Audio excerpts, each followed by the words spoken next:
The Ain't No Fang Podcast. From Arizona Sports, Ain't No Fang. Welcome into the Ain't No Fang Podcast, Arizona Sports Diamondbacks show. I'm Alex Weiner. And today on this show, we will be talking to Shannon Drayer from Seattle Sports. She covers the Mariners. We're going to be talking about the Eugenio Suarez trade, what the reunion was like with Gino in the city of Seattle as he played his first home game after the deadline on Thursday. We're also going to get into some, more specifics about some of the guys the Diamondbacks have gotten back, like Tyler Locklear, who's a first base prospect who's going to be in the Diamondbacks lineup already on this Friday against the Athletics. Couple more guys, couple pitchers like Juan Burgos and Brandon Garcia, who's already in the Diamondbacks bullpen. So lots of really good stuff there from Shannon. But we are one day removed now from the trade deadline, and it was an extremely busy one for the Diamondbacks. They have taken significant talent off of their major league roster, all guys who are on the final years of their respective contracts, and have added a lot of young talent. They have traded away Merrill Kelly. They traded away Josh Naylor. They traded away Eugenio Suarez. They traded away Randall Grichuk and Shelby Miller. They got some cap relief by trading away Jordan Montgomery, and in return, they bring back 9 prospects, most of whom are in the upper minors and closer to the major league level than not, and a few of them are already on the major league roster.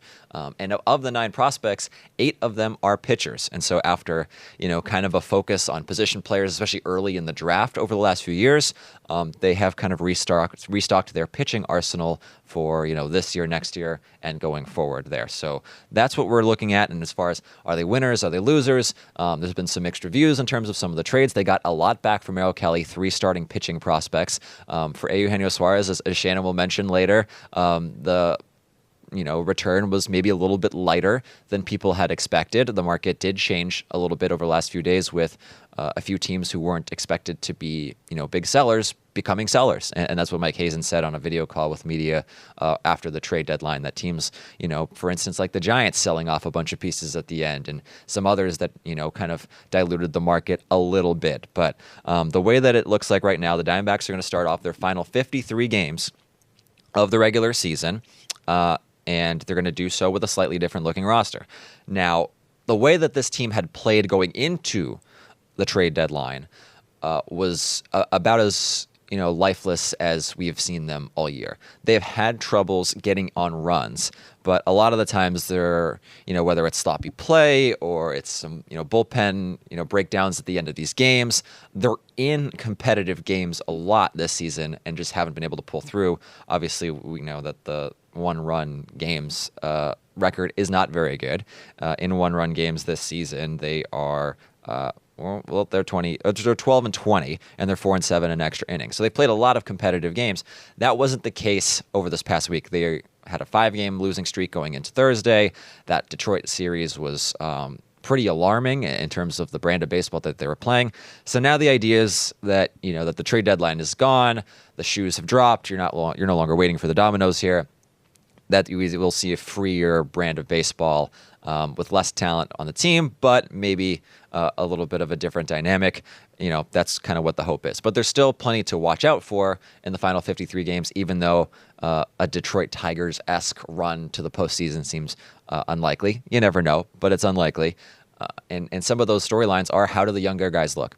How does Tyler Locklear look at first base? And is he somebody that you could potentially pencil in there moving forward, as that would be a big win for them in this Suarez trade if he is somebody who can develop into that kind of a player. Jordan Lawlar, who's still on the minor league injured list. He had a hamstring issue, has missed the last several weeks, but he's getting closer to returning, and he's somebody who, could be an everyday third baseman in September. Maybe he is, maybe he isn't, and if he is, giving him that extended runway to play every day at one position, try to get him going offensively after he was 0 for 19 in his cup of coffee earlier. That's really important. So how do the younger guys look? Some of the younger relievers. Does Brandon Garcia get on a nice roll for you after coming over from Seattle? Does somebody like an Andrew Hoffman, who came over in the Grichuk trade from Kansas City, or Juan Burgos, who came over in the Suarez trade from Seattle, do some of those guys kind of show something to be optimistic about as they look towards 2026? Because that's kind of the idea of this deadline, is looking towards 2026. Another thing to look out for, Zach Gallen did not get traded. That is, it was a little bit surprising. Mike Hazen admitted it was a little bit surprising, but the market just didn't quite unfold the way that they wanted. It didn't clear a bar in terms of the offers that they got in order to, make that kind of a move. So what does he look like? I mean, this is the worst statistical season of his career, and yet he's one of the more accomplished pitchers in the National League over the past half decade. So it's one of those, what does his free agent market look like? What can he do in these last couple of months in order to reshape that free agent market? And is he somebody who the Diamondbacks can give a qualifying offer to, will go off and sign a $50+ million contract somewhere else and bring back a draft pick? Or is he someone more likely to take the qualifying offer, which is a 1-year, $22 million deal, bring him back to Arizona where he can try to reshape his value next season and try to have a better year? So, again, there's still a handful of storylines to keep an eye on. Obviously, this is still a lineup with Ketel Marte, Corbin Carroll, and Geraldo Perdomo at the top of it.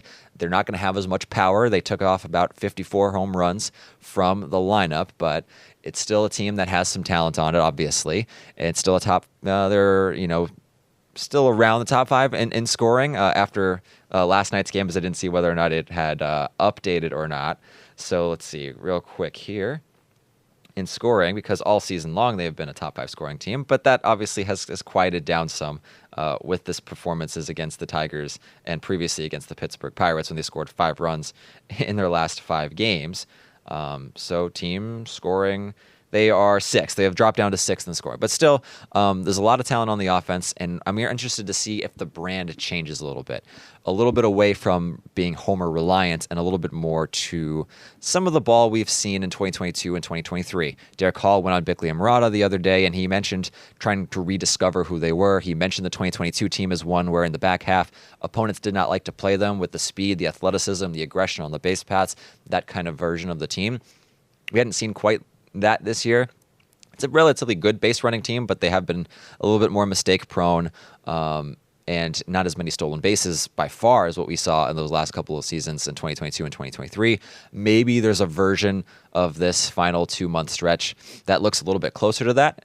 So there's something to keep an eye on, because it's not going to be like, going after a pennant, but there's a lot that can happen down the stretch of this season that can kind of shape how we think about the team going into 2026 and 2027, because it's easy to look at, the injuries and, Corbin Burns missing a lot of next year as well, if not all of it, and AJ Puck and Justin Martinez, and think, is this team gearing up for a 2027 push, or do they still have enough pieces to try to convince yourself that they can potentially compete in 2026? And obviously the offseason is going to play a huge role in that. A few words just on Merrill Kelly, just because, it's tough to trade a guy who had been here for that long, and somebody who, as Mike Hazen said, there's a bit of an attachment to him because of the fact that he came over here as a free agent. He made his major league debut at 30 years old, but the way that he had developed into one of the most consistent and stable starting pitchers in the entire major leagues over the past 6+ years is quite a testament to him. And, he was the best pitcher on the staff pretty much all season. Corbin Burns going down at the very end of May, and for Kelly, just maintained this level that you want to see. I mean, his games had a certain rhythm to him that you want to see. We'll see what happens in the offseason. Obviously, he's going to be a free agent. He has mentioned on the record that he would be open to the idea of coming back. Mike Hazen was asked specifically if he had talked to Merrill Kelly about that potential, and he said he didn't want to get into his specifics, but something like that didn't not come up. So that's another storyline to keep an eye on as the Diamondbacks go in toward the winter, if whether or not they can bring back somebody like a Merrill Kelly and try to stabilize that rotation going into 2026. So those are some trade deadline thoughts. Whether or not they won or lost, it's hard to tell, just because you bring in a lot of guys who are unproven, a lot of guys who are close to the major league level but haven't really done much in the major leagues yet. If Locklear and Burgos and a few of these guys like Brandon Garcia turn out to be really good, then maybe you feel really good about this deadline down the road. But prospects are prospects. They haven't accomplished much at the major leagues yet. And if guys, don't live up to expectations, then you can look at this as a pretty big blown opportunity. So we'll see what happens, but for now, here's a conversation with Shannon Drayer about the Diamondbacks and Mariners connection as they continue to make trades with each other. All right, Shannon Drayer joins the show from Seattle Sports, our sister station over in the Pacific Northwest. Shannon, how's everything going? It's going pretty well. I'm Glad you got to watch our game last night, one of three. And of course, we were coming night game after night game. Oh, we're a little weary right now, but excited for what's coming up. Yeah, some new life coming in, right? Because it's a 17 games and 17-day stretch, correct? It is, and that's what we actually had going into the All-Star break, too. It's been a really odd schedule for the Mariners this year. Oh, my goodness, yeah. Well, some new life coming in. Obviously, the Mariners and Diamondbacks, they seemingly make trades, every however many months. 2 years ago, the Paul Sewald trade brought a closer to Arizona, 3 players going to Seattle. That following offseason, the Diamondbacks get Eugenio Suarez from the Mariners, and now at this trade deadline, 2 trades between the Diamondbacks and the Mariners. Seattle picks up Josh Naylor and Suarez, while the Diamondbacks pick up a horde of young prospects. And I'll start with last night, as you mentioned, because the Mariners played their first home game since making these deals last night. And for Suarez, it was a reunion coming back to Seattle. For Naylor, he made his home debut. Just what was the scene like as those guys took the field for the first time? It was pretty cool. I mean, obviously, when Gino took the field, and it was every time he came out on the field, he was the first one out there to do some stretches, and all the fans that were in the ballpark went nuts when they saw him there. And then the announcements before the game, even before the first inning, they gave him a chance to step outside of the dugout and acknowledge the crowd, I think hoping it would kind of settle things down when the first plate appearance came up, but it didn't. He had to step out, tip the cap then again. So, he's a hero. He's part of that 22 team that broke the drought, ended the drought, and they don't forget. And I think his personality. You've seen it. Just kind of a dynamic person, and it was much appreciated here. Yeah, I mean, he became quite the fan favorite here in Arizona.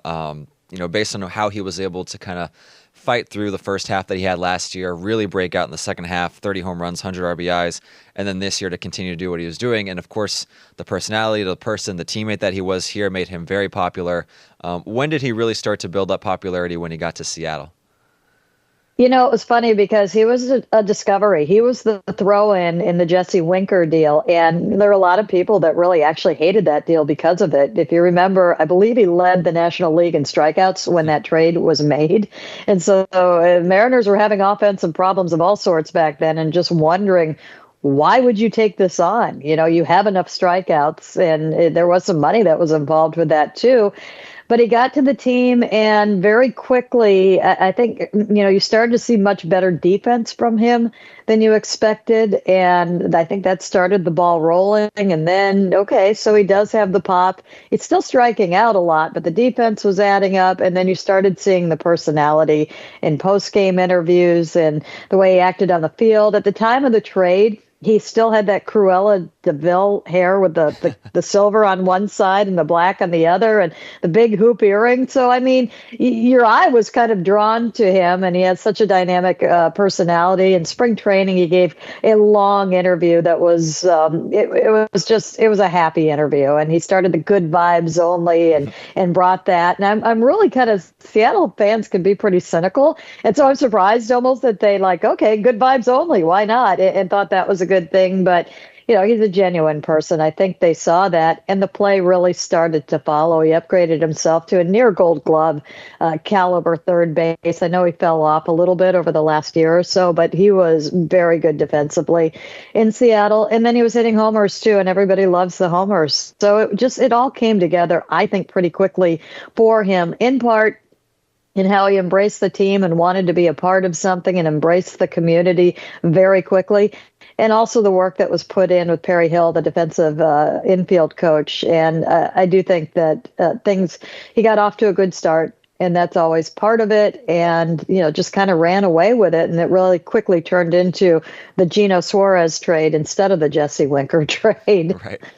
Back-to-back Gino Suarez trades between the Diamondbacks and the Mariners. And, his, reintroduction to the team. You told the story on Bickley and Murata earlier, and the way that the schedule lined up, it was so perfect that the Diamondbacks were coming into Sacramento for a 3-game series against the Athletics. The Mariners were leaving Sacramento, and so he was able to kind of jump off of one plane and get on another with his family to fly back to Seattle with the Mariners. Just, have you ever seen anything quite like that before, covering the team and traveling with the team? No, it was really pretty fun because the intrigue when you figured out, first of all, when his name came across the Twitter during the game, the broadcasters were jumping up and down. And it was funny because Gary Hill, who was on the call, we go to break and it's a tiny, tiny booth in Sacramento. And he just turns around and he goes, Gino. And I'm like, yeah. He goes, Gino. Where? Seattle.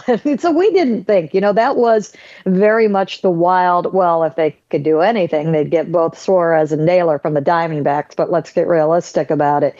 We didn't think they would both happen. So it was really cool in that regard. And then you start digging into it. It's like, oh, wow, they're on their way here. I wonder if they're here right now. And I saw an answer to one of my tweets from Mike Farron. Yeah, we're at the hotel. So it was a lot of fun just to see how that unfolded, almost the old school. I think we even had FlightAware up at one point, and we're trying to track if there was a flight or something like that. And we haven't done that in years. So, and it was 11 o'clock, 11:15, and we're outside the clubhouse behind center field. It's dark, and the two buses are there, and a truck pulls up, and it's the Diamondbacks truck with their equipment, so they can get set up for their series. And no Gino anywhere, but they did take one bag off the truck and put it under bus one, and that was Gino's bag. So that was kind of cool. And that, still no confirmation, but we knew it was real. Then when we got to the airport, I found out that Gino indeed was going to be joining them on the flight. We heard that wasn't going to happen. There was some sort of confirmation somebody got that, yeah, he's going to travel tomorrow. And I found out that, no, he's traveling tonight, and nobody on the plane knew, which was really cool. And so the plane, it seemed like, they held the plane for him. About a half an hour goes by, and that's not out of the ordinary. Usually, often something happens and you're on the ground a little bit longer than you should be. And I saw a car pull up, and Gino had his family with him. The flight had exactly 4 seats left on it. And that's all they needed, the 2 little girls, his wife and Gino. And I saw the car pull up, and I could see them going through security, and nobody was looking out windows. And the next thing you know, it just got loud at the front of the plane, and people went nuts. There was a lot of cheering. And then I think you've heard by now, it was the coolest thing. And it was pure Gino, but he walked from one end of the plane to the other and hugged everybody on the plane, whether they were former teammates. Luis Castillo was near the front. That's one of his best friends. He, of course, got a hug. And Danny Farquhar, who became a pitching coach a couple of years ago after Gino left, he hugs him. I'm like, I don't think he knows who Danny Farquhar is. He gets back to the staff, everybody in the staff, and then in the back of the plane, he just shouts, media! And everybody, and all the announcers, all of the tech crew, everybody got a hug before we were able to take off. It was a neat moment. Yeah, I mean, we've seen players go from like one side of the hall to the other side of the hall with these kind of trades. It was kind of unique earlier this week. We saw a pitcher, Sir Anthony Dominguez, pitch against the team that just traded for him, or just traded him in the second half of a doubleheader. But that was pretty cool to see, just like, the timing and how the stars aligned on that kind of thing. Suarez was a great Diamondback. It wasn't a Diamondback for, too long, but the way he was kind of able to maintain kind of the smile through the struggle a little bit last year and fight through it and make the necessary adjustments as, a veteran third baseman with so much success throughout his career, to still be able to kind of take in some of the advice and some of the instruction and make the changes he needed to make to become one of the premier power hitters in the league over the last calendar year, was pretty striking. And so even though he wasn't here for a long time, it was certainly a memorable time for him here in the Valley. And, as far as the package, because in trading Naylor and trading Suarez, the Diamondbacks pick up 5 prospects from Seattle. What stood out to you about the package that the Diamondbacks were able to acquire in those 2 trades? Well, for the Mariners, what stood out, first of all, and don't freak out if you're listening to this and you hear it, but our first, for Suarez in particular, was we turned around and went, that's all. Sorry, I know if that hurts. I'm sorry. I know some folks weren't happy that they traded. That around there, yeah. But that's also because the Mariners have so many. I personally don't think they traded enough. I think that they could have, dipped into their top 10. I guess they did with Locklear, but they could have gone a little bit further. They have, 3 players that I would hate to see leave the system. And because they have 3 players, they should have traded 1. You'd still have 2, to fill a need.